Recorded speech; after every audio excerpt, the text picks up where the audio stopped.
What does it take to get married in the Catholic Church?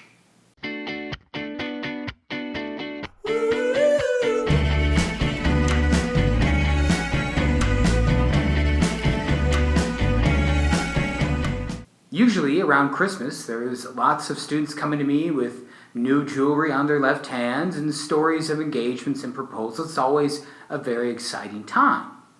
But a good question to also ask at this time of engagements or other times when students are thinking about popping the question is, what does it take to get married in the Catholic Church?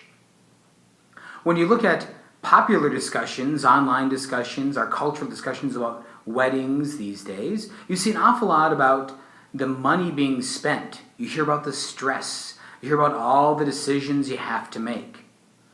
Are all those things a necessary part of a Catholic wedding too? No.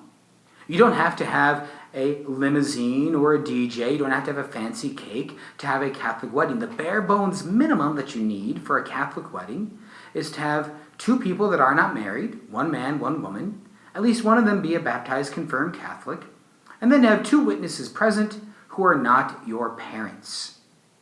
With those bare minimums in place, you can have a Catholic wedding. The priest can receive your vows. You also need to have instructions, which takes about 6 months to complete.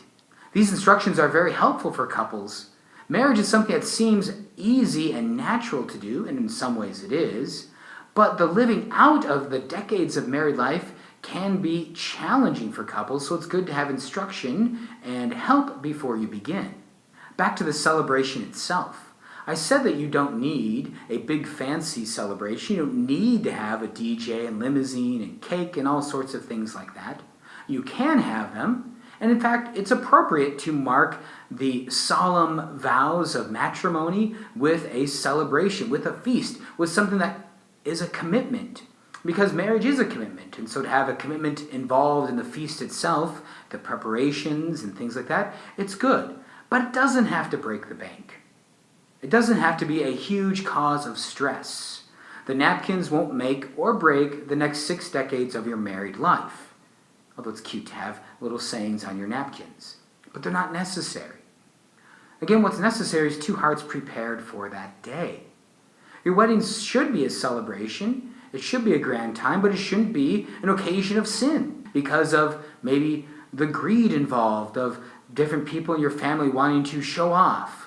Maybe it shouldn't be a near occasion of sin by allowing some people to get drunk, by over-serving them or providing them the opportunity to be over-served with alcohol. Your wedding shouldn't be a near occasion of sin because it frustrates you to no end in all the planning and details and questions that go into it. The wedding should be, first of all, a day of prayer, an act of prayer that you as the couple, bride and groom, pray and beseech Almighty God to bless and strengthen the vows that you make to one another. Your wedding should also be a celebration of gratitude, giving thanks to God for all the things He's given you. That's part of the reason, as Catholics, we should strive to have our wedding with a holy Mass. There's no better way to bring our petitions and our gratitude to God than through the sacrifice of Calvary. So our wedding day should be a day of prayer, a day of thanksgiving, a day of gratitude, and a day of family. Because, of course, it's family that helped us to get there. With gratitude to our family and our friends who have helped us along the way. So hopefully our wedding day isn't a burden to them either. One final thing to consider for your wedding is what I like to call the 2 sure things for a beautiful wedding.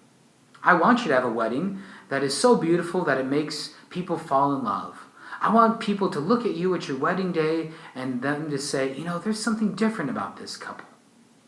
Now, the 2 secrets to a great wedding aren't the dress or the DJ.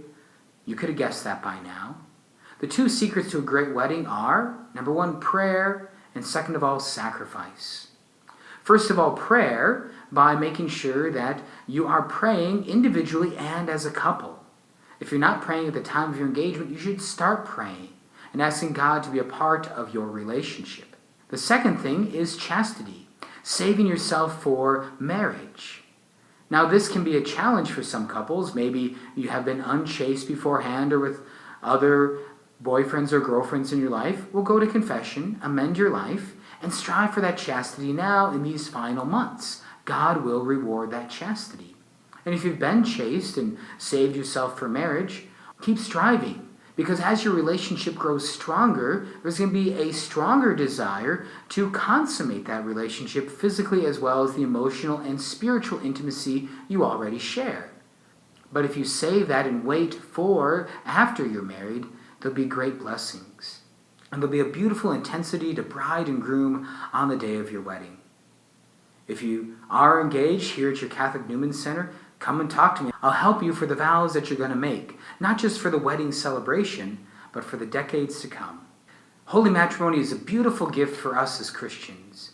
And if I can help you in any way, I will. God bless you.